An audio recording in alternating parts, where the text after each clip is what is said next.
Digo, si yo dijera cómo uno es salvo, cómo uno puede sentir la salvación en la vida de uno, yo creo que todos tendríamos una respuesta diferente. Tal vez algunos tendríamos una respuesta igual, pero hay algo maravilloso en la palabra de Dios en la cual nos dice de cómo nosotros podemos ser salvos y cómo podemos gozar de esa salvación. No es solamente decir yo soy salvo, sino decir yo me gozo en la salvación que Dios me da, que eso es algo muy diferente. Mucha gente dice es que yo soy salvo, pero en su vida aparentemente reflejan que no son felices de ser salvos. Entonces, yo estaba preguntándome cómo nosotros podemos ser salvos y los invito a abrir la palabra de Dios en Salmo 100, versículo 5.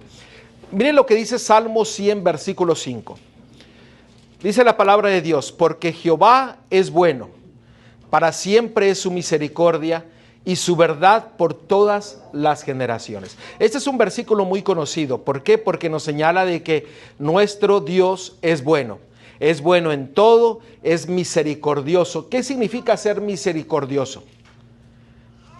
Que tiene piedad por nosotros, de que Él nos quiere dar su gracia, nos quiere dar su perdón, nos quiere dar sus bendiciones. ¿No es así? Misericordioso tiene un sinónimo de gracia. La gracia es un don inmerecido y misericordia es lo que el Señor muestra su gracia a nosotros en dándonos su perdón y teniendo misericordia de nosotros. Nosotros estamos todos aquí, ¿por qué? Porque estamos gozando de la misericordia de Dios. Hay mucha gente que no despertó hoy día. Y nosotros estamos despiertos, estamos con vida porque el Señor tiene algo preparado para nosotros. Él tiene un propósito para nosotros y Él nos muestra su misericordia a cada uno de nosotros para que nosotros podamos gozar de las bendiciones que Él quiere darnos a nosotros. Pero Él dice que su verdad es por todas las generaciones. ¿Qué es la verdad? Nosotros hemos estudiado que la verdad no solamente es el Padre, sino que es el Hijo, porque él dijo, yo soy el camino, la verdad y la vida.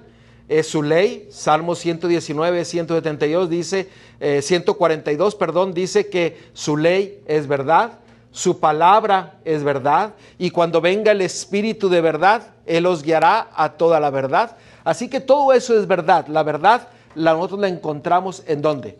En su palabra. Y la verdad es lo que Él desea que nosotros conozcamos más de la verdad para poder conocer a nuestro Dios, para poder conocer a nuestro Salvador y para poder conocer de su misericordia y de su gracia. ¿Estamos? Ahora, en 1 Corintios capítulo 13, versículo 6, hablando del amor de Dios, el amor que el Señor tiene para nosotros, si ustedes leen todo el capítulo 13 de 1 Corintios, se le llama el capítulo del amor. Y está describiendo el amor de Dios para cada uno de nosotros. Y hay un texto ahí en el versículo 6, dice, no se goza de la injusticia. Está hablando del amor de Dios, del amor que Él nos da para que nosotros también lo tengamos. Dice, no se goza de la injusticia. Otra palabra por injusticia, maldad. Otra palabra, pecado. Deshonestidad. Pues el pecado abarca muchas cosas, ¿no? Pero dice que Él se goza de ¿qué cosa? De la verdad. Aquí vemos dos opuestos. Uno que es la iniquidad y otro que es ¿qué? La verdad. Si nosotros miramos en Romanos 6:23, en Romanos 6:23 dice, porque la paga del pecado es ¿qué? Muerte. Mas la dádiva de Dios es vida eterna en Cristo Jesús, Señor nuestro. Nosotros vemos que la injusticia, el error, el pecado nos lleva a ¿qué cosa? A la muerte.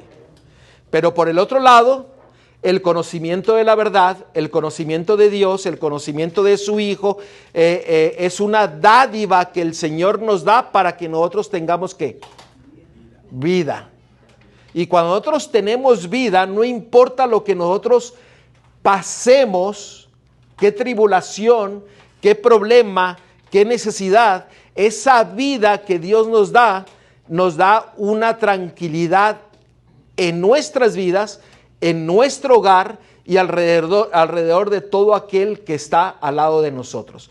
¿Por qué? Porque el Señor desea que nosotros tengamos vida. Él desea que nosotros le conozcamos. Él no quiere que ninguno de nosotros muera, sino que Él dice que Él desea que cada uno de nosotros nos vayamos ¿a qué? Al arrepentimiento. Así que si nosotros estamos en vida hoy día aquí, es la única razón de la que tú y yo estamos aquí, es porque Él te ama. Porque Él me ama y Él desea tener una relación contigo y conmigo. ¿No es maravilloso nuestro Dios? A veces no nos tomamos un momento de pensar cuán grande es su amor y su misericordia. Él desea darnos vida eterna. En una ocasión, Jesús, si ustedes leen todo el capítulo 17, Él oró por nosotros. El capítulo 17 de Juan, usted léalo, estúdielo, porque es algo que Él pidió por usted y pidió por mí. Todo el capítulo. Si ustedes se dan cuenta en ese capítulo, usted va a descubrir el grande amor y misericordia de Él hacia usted. Porque usted tiene que leer la Biblia y hacerla ¿qué? Personal para usted. Pero dice que aquí muchos recibieron la palabra. Él oró para que reciban la palabra, para que crean la palabra y para que guarden la palabra. Y el Señor desea que nosotros afiancemos nuestra vida ¿en qué? En su palabra. ¿Por qué? Porque en su palabra hay poder. Él no dijo, sea la luz, ¿y qué dice la palabra de Dios? Fue la luz. Ese es el poder de la palabra de Dios. Si nosotros analizamos lo que el enemigo quiere hacer, él quiere quitar a un lado ¿qué? La palabra de Dios. Mientras menos se predique la palabra de Dios, el enemigo está contento. Mientras usted dedique menos tiempo en el estudio de la palabra de Dios, el enemigo está contento.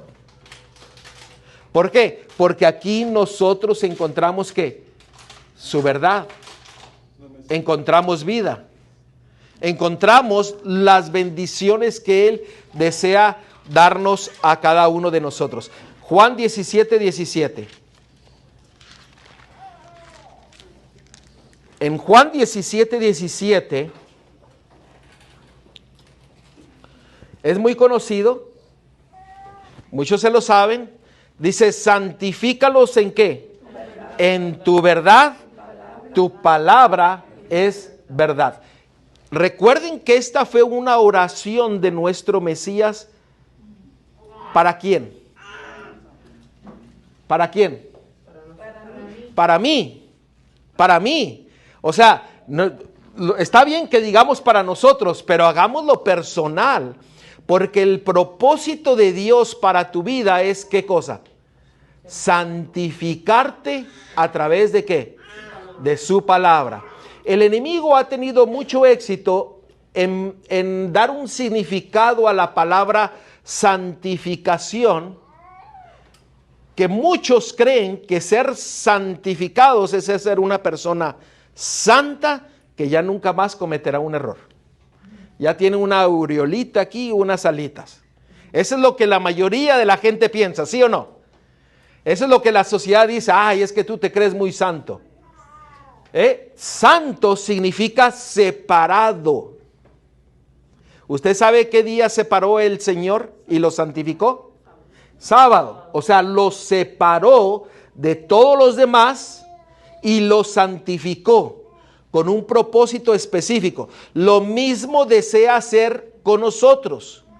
Él desea santificarnos con su verdad y que nosotros nos separemos ¿de qué cosas? Del pecado, nos separemos del mundo, nos separemos de los vicios, nos separemos de las cosas que sabemos que nos destruyen. Porque todos nosotros sabemos qué es lo que nos destruye.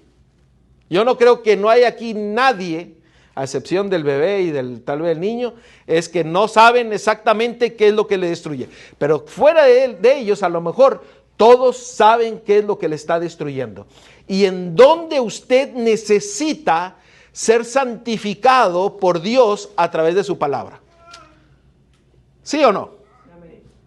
Seamos sinceros, porque a veces eso es lo más difícil, de ser sinceros a uno mismo. Reconocer, decirnos la verdad. A veces decimos la verdad a otros, pero no nos la decimos a nosotros mismos. Entonces, cuando nosotros nos decimos la verdad a nosotros mismos y nos decimos, yo necesito ayuda, yo necesito ser cambiado. Yo he dado un testimonio que hace años atrás necesitaba de Dios y yo le pedí al Señor y le dije, Señor, necesito tu ayuda. Si necesitas mandarme dolor, mándame, pero despiértame. Pues adivinen qué me mandó. Dolor. Me mandó dolor, pero me despertó, gloria a Dios. Gloria a Dios. ¿Por qué? Porque el Señor desea que nosotros tengamos la vida que Él quiere darnos y Él desea santificarnos para que nosotros nos separemos de las cosas de este mundo, del pecado, y que nos dediquemos completamente a Él. Ahora, yo les garantizo que si ustedes permiten que la palabra de Dios los santifique, muchos de los problemas que ustedes tienen van a desaparecer. Y si permanecen esos problemas, usted va a ver que ya no van a ser más problemas. ¿Por qué? Porque ahora están en manos del Señor. Se los garantizo porque yo lo he experimentado. No lo estoy diciendo solamente por conocer. ¿Por qué? Porque el testimonio es el que cuenta, y si yo preguntase a cada uno de ustedes, yo creo que cada uno de ustedes tiene el mismo testimonio de cómo el Señor lo ha santificado, lo ha salvado, le ha dado su amor, le ha dado su gracia, le ha dado su misericordia, para que usted pueda recibir sus bendiciones y aún en medio de los problemas, usted sentirse que esos problemas no son problemas. ¿Por qué? Porque Él está en control de todas las cosas. ¿Y cómo el Señor trabaja? De la nada el Señor trae las bendiciones. El dinero alcanza, usted hace las cuentas, como lo que hacemos nosotros, hacemos la cuenta y gasto más dinero de lo que gano. No me diga cómo sucede eso. Pero el Señor, así es, y gloria a Dios. ¿Sí? Es un dicho, el dinero alcanza cuando nadie se lo roba, y es verdad, porque si no lo robamos nosotros el dinero a Dios, Dios nos bendice. Así es. ¿Por qué? Porque Él es el dueño de todas las cosas. Y el Señor desea que nosotros nos separemos, que tomemos una relación con Él. Ahora, usted se preguntará, bueno, es que suena muy fácil, pero ¿saben qué es lo más fácil? Decirle al Señor, Señor, yo no sé cómo hacerle, yo no tengo fuerzas, yo no tengo medios para desear tener una relación contigo, pero yo quiero, dame lo que yo necesito, y el Señor se lo va a dar. Confíe plenamente y el Señor se lo va a dar. Sí, le pide cosas correctas. Claro. ¿Y qué es el deseo del Señor? Que nosotros seamos santificados. Mire lo que es la santificación. Y aquí hay una serie de cómo la santificación va creciendo. Inicia en 1 Corintios 6:11, y esto erais algunos, mas ya habéis sido lavados. O sea, lavados quiere decir que ya habéis sido perdonados, ya habéis sido santificados. Con el perdón del pecado viene ¿qué cosa? La santificación. La santificación quiere decir que Él lo aparta. Usted se aparta para Dios. Y dice, ya habéis sido justificados en el nombre del Señor Jesús y por el Espíritu de nuestro Dios. Otra palabra por ser justificado es que nosotros empezamos a gozar ¿de qué? De la gracia, del amor, de la misericordia que el Señor nos da inmerecidamente. Y entonces viene una conversión. ¿Qué dice en Efesios 5:26? Para santificarla, habiéndola purificado en el lavamiento del agua, ¿por qué cosa? Por la palabra. Nuevamente nos lleva a que nosotros somos purificados, santificados, limpiados a través de ¿qué cosa? De su palabra. ¿Ven cuán importante es la palabra de Dios? Muchos dicen, es que yo tengo mucha fe, pero si no creen en el autor de la palabra de Dios, su fe puede estar basada en algo equivocado. Y ahorita lo vamos a ver. Yo no quiero decir eso. ¿Por qué? Porque el Señor dice que es a través de su palabra que Él nos perdona. Y si nosotros tenemos claro lo que el Señor quiere hacer con nosotros, vamos a recibir unas bendiciones maravillosas. Miren lo que dice en Hebreos 2:11. Ya que Él nos limpió, nos perdonó, nos convirtió, dice, porque el que santifica y los que son santificados, de uno son todos. O sea, no hay uno de que, ay, es que yo soy de aquel, yo soy de aquello, yo pertenezco acá, yo pertenezco allá. La única membresía que tenemos es la membresía del pueblo de Dios. ¿Por qué? Porque pertenecemos a Él. Y sigue diciendo, por lo cual no se avergüenza de llamarnos, ¿qué cosa? Hermanos. ¿Quién es el que nos llama hermanos? Jesús, Cristo. Él es nuestro hermano mayor. Ahora, fíjense Hebreos 10:14, porque con una sola ofrenda hizo perfectos para siempre a los santificados. Si usted cree realmente que Cristo murió por usted, el propósito de la muerte de Cristo es ¿para qué? Para santificarlo.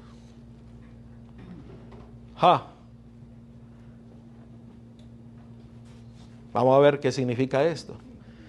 Primera de Tesalonicenses 5:23, y el mismo Dios de paz os santifique, ¿por qué? Por completo. El propósito de Dios es santificarnos completamente, limpiarnos de todos nuestros pecados, lavarnos con su Espíritu Santo.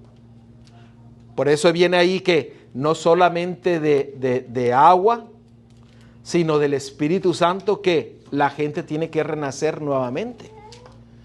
Y aquí dice, y el mismo Dios de paz os santifique por completo, y todo vuestro ser, espíritu, alma y cuerpo, sean guardado, ¿qué cosa? Irreprensible para la venida de nuestro Señor Jesucristo. Esto sucede antes o cuando viene el Señor Jesucristo o después de la segunda venida de Cristo. ¿Cuándo es que el Señor nos santifica por completo? ¿Antes, cuando Él viene, o después de su venida?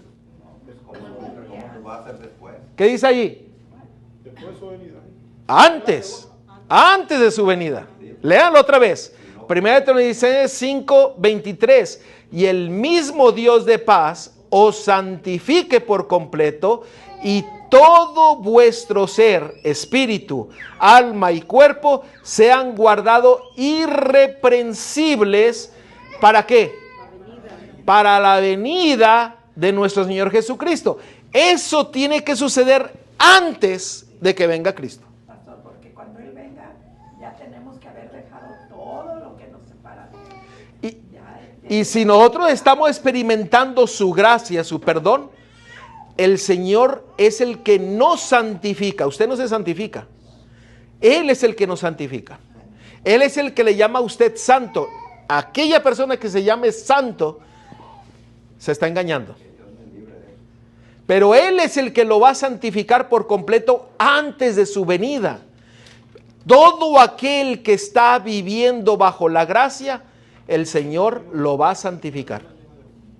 ahorita es el tiempo que estamos purificándonos, ¿no? Claro. ¿Por qué? Porque Él es el mayor deseo de Él es santificarnos. Porque Él nos quiere salvar. Vamos a ir dejando todo lo que nos aparta de Él. Así es. Por eso Él dice, guardándoos irreprensiblemente. Eso quiere decir sin pecado. ¿Cómo usted vive sin pecado? ¿Cómo usted vive sin pecado? Por medio de Cristo. Pero ¿qué tiene que hacer para usted vivir sin pecado? Ser obediente. ¿Y qué más? Guardar sus mandamientos. Orar. Estudiar. Se les olvida una lo más importante.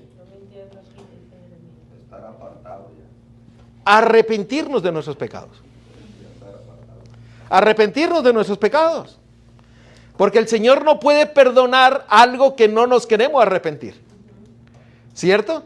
Porque ahí es donde viene la gracia, ahí viene su amor, viene su misericordia y Él inicia el proceso ¿de qué? De santificación y Él nos llama santos. Nadie se puede llamar santo, Él es el que nos llama santos. Ahora, una doctrina falsa, una doctrina que va en contra de la palabra de Dios, puede causar mucho daño. ¿Por qué? Porque nos puede impedir llegar al completo conocimiento de nuestro Dios y que nosotros le permitamos que Él haga lo que Él quiere hacer en nuestras vidas.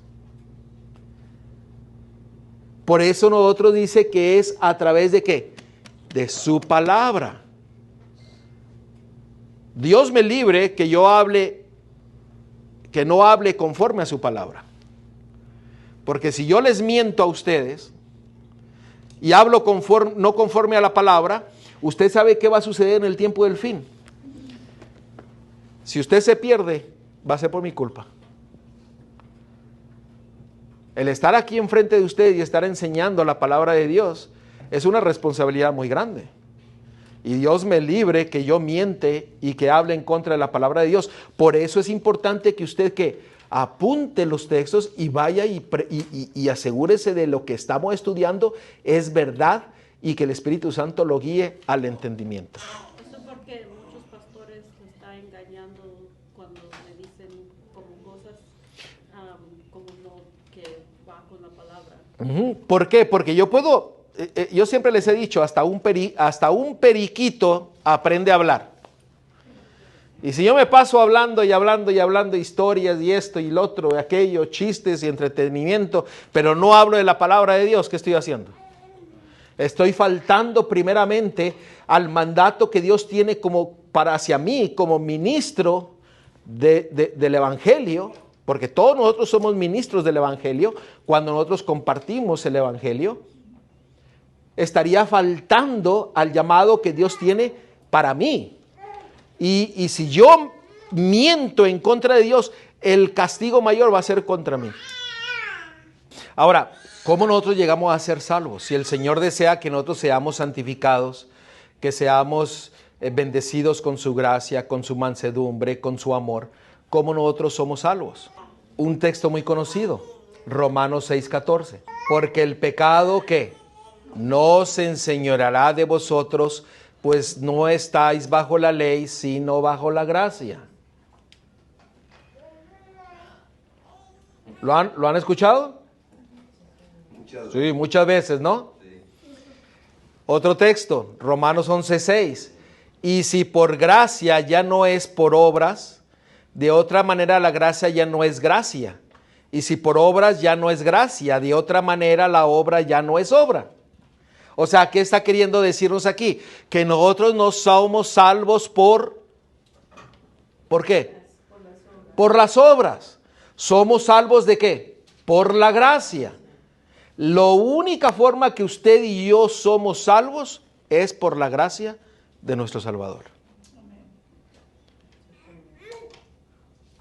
Entonces, ya no estamos bajo la ley, sino ahora estamos bajo la gracia.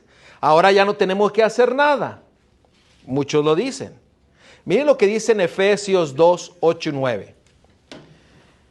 Porque por gracia sois salvos por medio de la fe. Y esto no de vosotros, pues es don de Dios.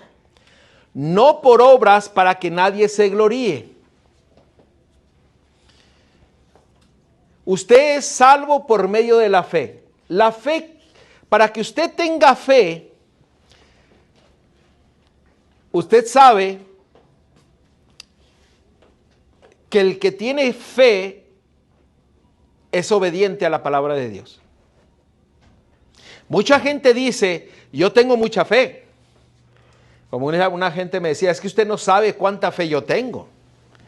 Pero la vida de ellos reflejaban que no confiaban plenamente en su Salvador, porque vivían. Miren ahí en Romanos 16. Nomás no iba a tocar esto de la fe, pero yo creo que es importante que lo toquemos. Romanos 16, 25 y 26.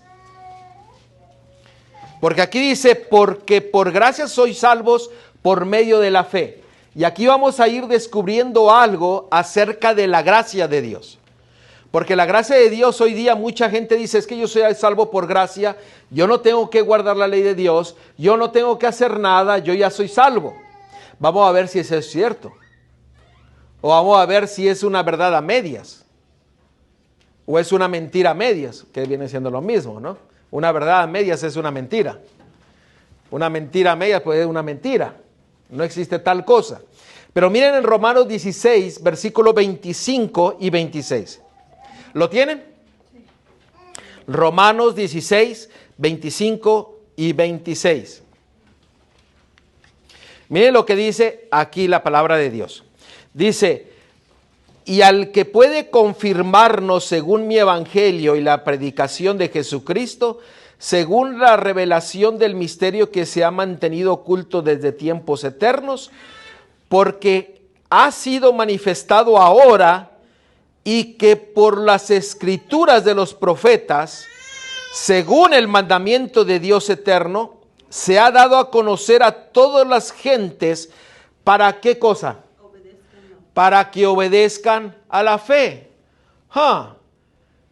¿Qué significa obedecer a la fe? ¿Qué significa obedecer a la fe? Ahí está en ese versículo la respuesta. Es que las escrituras de los profetas. ¿Cuáles eran las escrituras de los profetas? El Antiguo Testamento. Dice, por eso dice, si usted tiene fe, usted tiene que guardar ¿qué? La palabra de Dios. Si usted no guarda la palabra de Dios, usted no tiene fe. ¿Me están siguiendo? Hay muchos que tienen mucha fe por falta de conocimiento. Y Dios mira lo que nosotros sabemos. Pero el Señor desea que nosotros ¿qué? Crezcamos en su verdad. Él nunca desea que nosotros nos quedemos ¿qué? Unos bebés, unos enanitos. ¿Por qué? Porque la bebé está creciendo cada vez más y cada vez más come más cosas, más sólidas. Lo mismo sucede en la vida de cada uno de nosotros. El Señor desea que nosotros crezcamos ¿qué? Que crezcamos. Y cuando nosotros tenemos fe en su palabra, nosotros dice que tenemos que obedecer ¿qué? A la fe. ¿Alguna pregunta? Muy bien. Pero aquí dice, porque por gracia sois salvos por medio de la fe. ¿Cómo traduciríamos este versículo entonces? Porque por gracia sois salvos por medio de la obediencia de la palabra de Dios. ¿Sí o no? De la fe en la palabra de Dios. Usted confía en la palabra de Dios y el Señor le va a abrir las ventanas del cielo y va a derramar bendiciones en abundancia.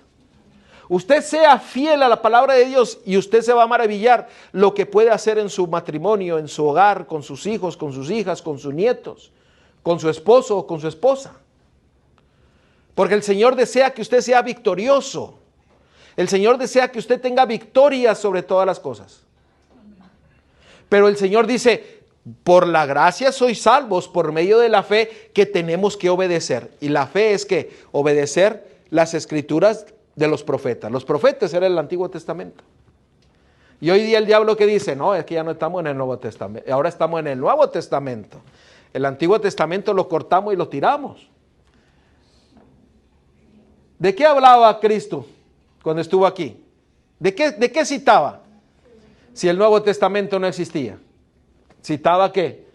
El Antiguo Testamento. Ustedes miran cómo el diablo ha tenido tanto éxito en quitar y muchos han caído en ese error. Y dice, ¿cómo dices? Todos estaban citando. Nosotros estudiamos el viernes pasado que solamente hay 1500 citas del Antiguo Testamento en todo el Nuevo Testamento. Más de 1500 citas. Hay 550 referencias del Antiguo Testamento solamente en el libro de Apocalipsis. En un libro. Sí, ¿por qué? Porque la palabra se armoniza desde el Antiguo Testamento hasta el Nuevo. Dice, por eso hay que afianzarnos en que en los profetas y en los apóstoles. Los profetas son el Antiguo Testamento y los apóstoles es ¿qué? El Nuevo Testamento. Entonces, no caigamos en la trampa del enemigo en decir que nosotros vamos a ser selectivos. Porque hoy muchos cristianos son selectivos. Esto me gusta y esto no me gusta. Esto sí lo quiero, aquello no lo quiero. Nosotros dice que nosotros tenemos que obedecer a la fe de la escritura de los profetas. Ahora, fíjense que aquí en Romanos capítulo 5, versículos 6 y 8, hablando de la gracia del Señor, dice, porque Cristo, cuando aún éramos débiles, a su tiempo murió por los impíos. Murió por mí. Ciertamente apenas morirá alguno por un justo, con todo pudiera ser que alguno osara morir por el bueno, mas Dios muestra su amor para con nosotros en que siendo aún pecadores, Cristo murió por nosotros. Esa es la gracia del Señor.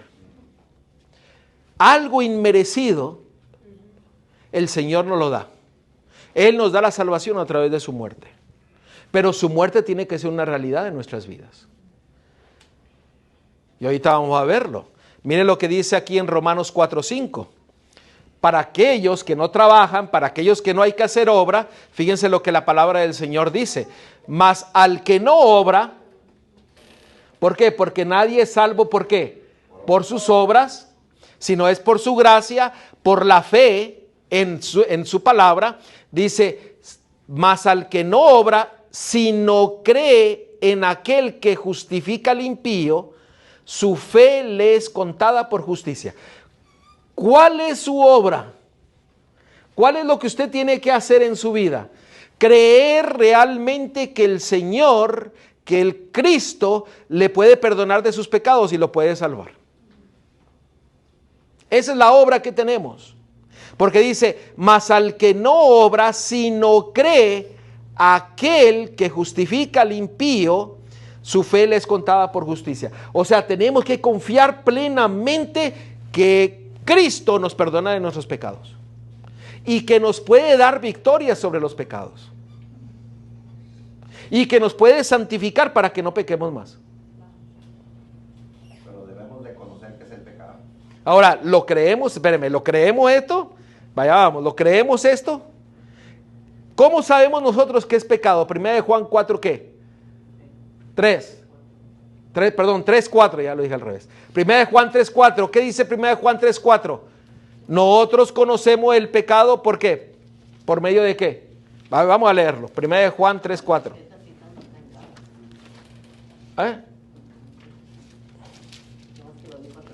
¿Lo dije al revés? Primera de Juan 3:4 dice, todo aquel que comete pecado. Primera de Juan 3:4, espérenme, deje que lo busquen. Primera de Juan 3:4.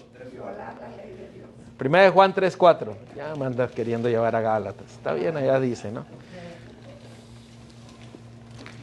Primera de Juan 3:4. ¿Todos lo tienen? Todo aquel que comete pecado infringe también la ley, pues el pecado es infracción de la ley. Si nosotros quitamos la ley de Dios, entonces ¿cómo vamos a saber que somos pecadores? Y si no somos pecadores, entonces ¿cómo vamos a ir a agarrar la gracia de Dios? El perdón. No la ocupamos. No la ocupamos. Estamos viendo cómo el Señor nos está llamando para que nosotros seamos ¿qué? Fieles a su palabra. Ahora, fíjense lo que dice en Génesis 19:19, lo que significa la gracia. Hay muchos textos en la palabra de Dios, pero escogí este Génesis 19:19 para dar el significado de la gracia. Dice, he aquí ahora he hallado vuestro siervo gracia en vuestros ojos y habéis engrandecido vuestra misericordia, que habéis hecho conmigo dándome la vida. Mas yo no puedo escapar al monte, no sea que me alcance el mal y muera. El que estaba hablando aquí era Lot. Y el Señor dice, yo he hallado gracia ante ti. ¿Qué significa la gracia? Misericordia. ¿Qué es la misericordia? El perdón. Y dice, y habéis hecho conmigo dándome ¿qué? La vida. La gracia va involucrada con el perdón y va involucrada con la vida. Ahora, déjenme hacerles una pregunta. Si esto es el resultado de la gracia, ¿cuál es el poder de la gracia para nuestras vidas? ¿Sí me entendieron con la pregunta? Ese es el resultado de la gracia, tener el perdón, la misericordia, tener vida. Ok, y usted ya recibió eso. ¿A qué lo tiene que mover la gracia? Hacer obras. ¿Hacer obras? Ok. O sea, ¿a qué lo mueve la gracia? ¿O es nomás decir, yo ya soy salvo? No, tenemos que abandonar el pecado. Tenemos que abandonar el pecado. Bueno, pero la gracia nos lleva al perdón del pecado. Ok, ya estamos perdonados. Ya estamos perdonados, ya tenemos la vida. Okay. ¿Y ahora? ¿A dónde? O sea, ¿a qué nos mueve? ¿A qué nos mueve? ¿Cuál es el poder de la gracia? ¿A qué nos tiene que mover a que nuestras vidas hagan? ¿Qué cosa? A tener más fe, a la obediencia. ¿Sí me están entendiendo con la pregunta? ¿Ya me la entendieron? Ok, usted ya recibió el perdón de los pecados. Tuvo misericordia. Tuvo vida. Soy salvo por gracia. ¿Pero ahora qué? ¿Ahí quedó todo? ¿A qué lo tiene que mover la gracia? A la obediencia. ¿Y dónde encontramos eso? La comunión con Dios. ¿Ah? La comunión con Dios. La comunión con Dios, punto muy importante, porque cuando nosotros pedimos el perdón de nuestros pecados, el Señor viene y nosotros leímos que Él ¿qué? Nos santifica. Esa santificación es entrar en nosotros en un pacto con Él, donde nosotros establecemos ¿qué? Una relación con Él y crecemos en nuestra fe conociéndole, y lo que nosotros vamos conociendo, acabamos de leer nosotros que nosotros tenemos que empezar a ¿qué? A obedecer lo que dice su palabra. Ok, entonces la gracia nos lleva a una relación con Dios. Eso es lo que nos tiene que mover. Hay otros que dicen que nos lleva a una obediencia. Si nosotros somos salvos por gracia y no por obras, eso quiere decir que en la gracia hay un poder. Por ejemplo, en la fe hay poder. Romanos 1:16 dice ¿qué dice? Por la fe, por el evangelio, vamos a leerlo, ya estoy tratando de darle la traducción de David Jiménez. Romanos 1:16.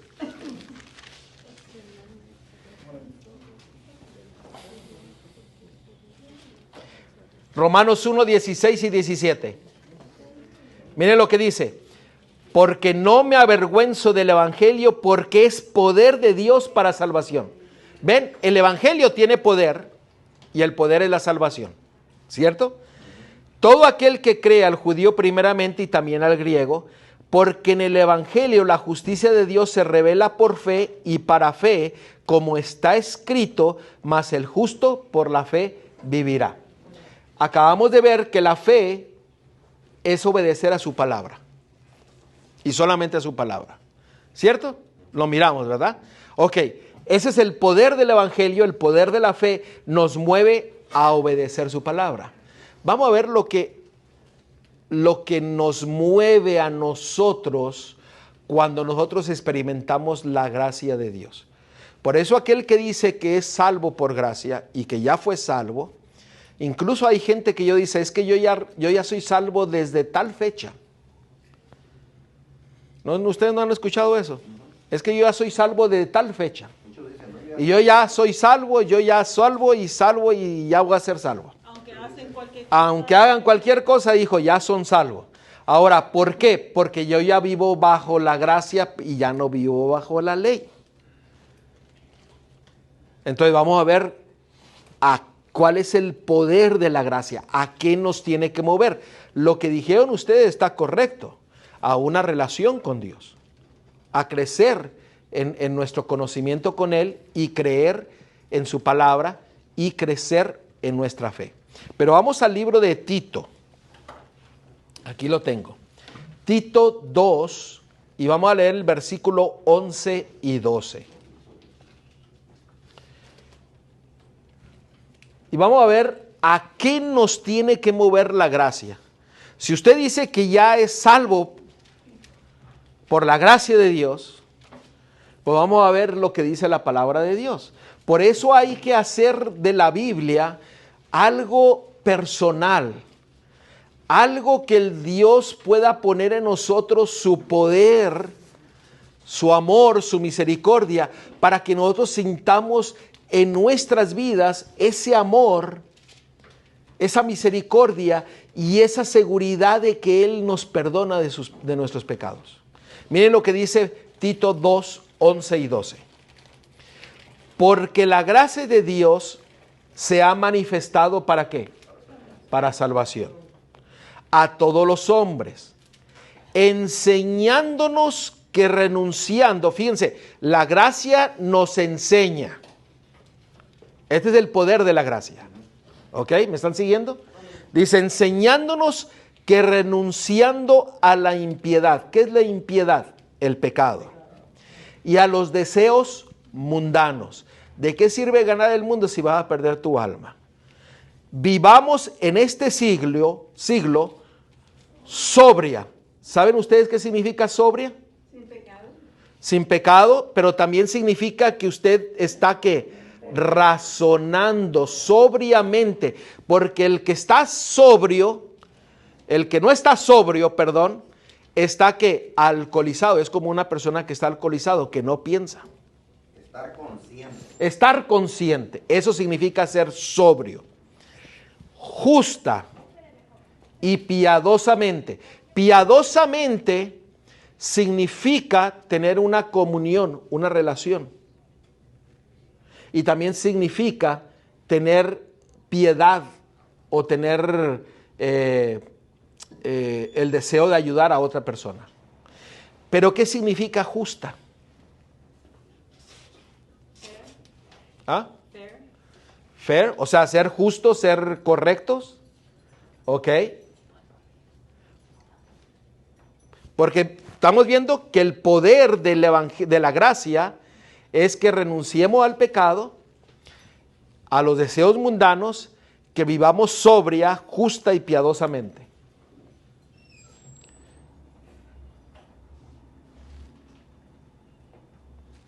¿A qué nos tiene que mover? Vamos a verlo.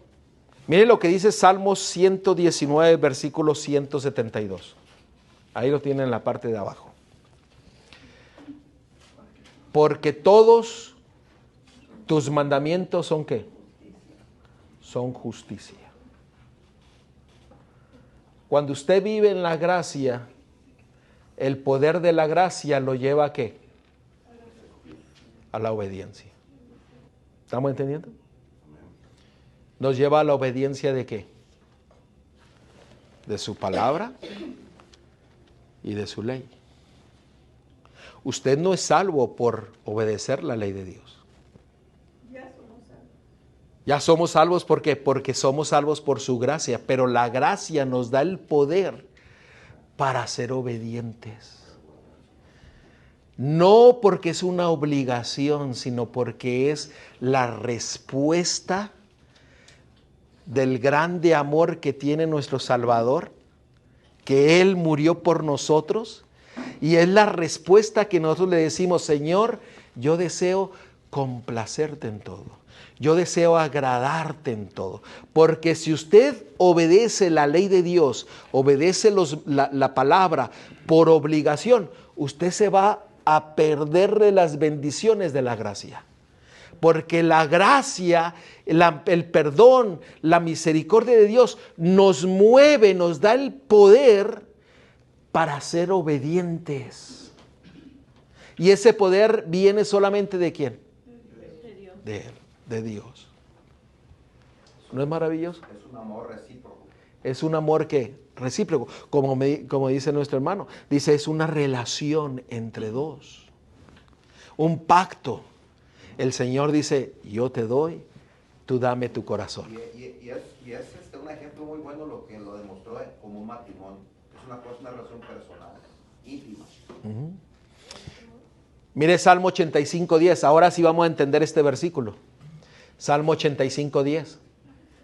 Dice, la misericordia es su gracia y la verdad se encontraron. Pero fíjense lo que dice, la justicia. ¿Cuál es la justicia? Obedecer a su ley y sus mandamientos. La justicia, la obediencia y la paz, ¿qué dice? Se besaron. Es una relación íntima. Se besaron. O sea, la gracia no puede ir sin obediencia. Porque en Romanos 8:14 dice, no estamos bajo la gracia, estamos bajo la gracia y no bajo la ley. Pero el versículo 15 dice, entonces ¿qué? ¿Pecaremos? Y él dice, en ninguna manera. ¿Por qué? Porque la gracia nos lleva a ser fiel a Dios. La gracia nos lleva a obedecer la ley de Dios. Y si usted obedece la ley de Dios, usted es santificado. ¿Por qué? Porque no hay ningún pecado que le diga usted es pecador.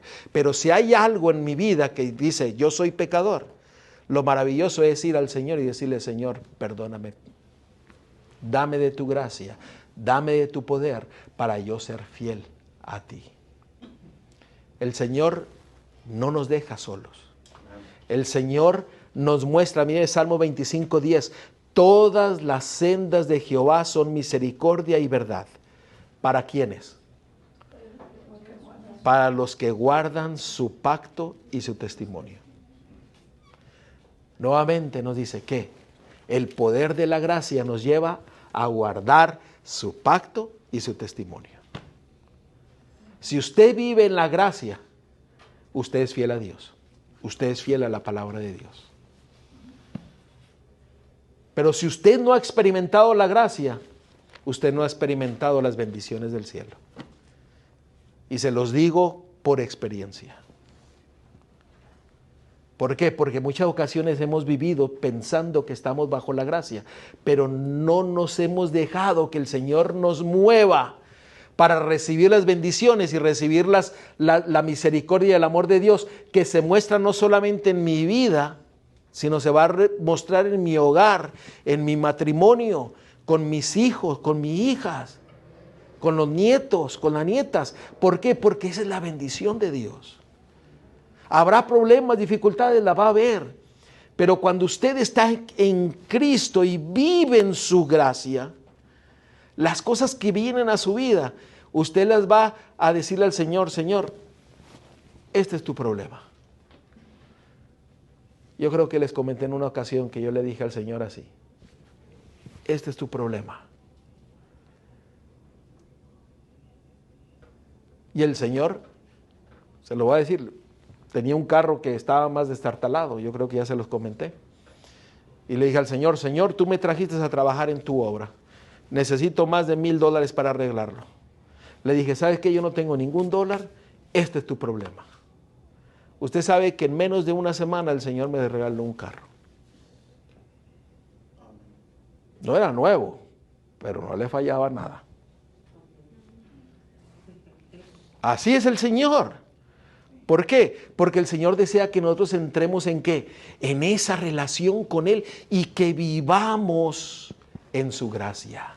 Y que nosotros seamos fieles porque Él me amó primero y murió por mí. Y yo le puedo decir, Señor, yo creo y tomo ese amor, esa misericordia que tú me quieres dar. Perdóname, límpiame, santifícame y dame de tu poder, de tu gracia para hacerte fiel. Amén.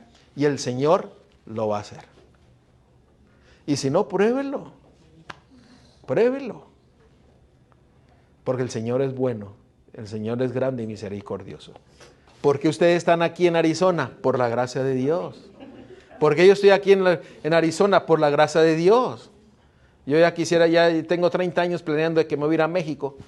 Y aún estamos aquí. ¿Por qué ustedes están aquí, ustedes presentes aquí? Por la gracia de Dios. Porque el Señor desea derramar sus bendiciones.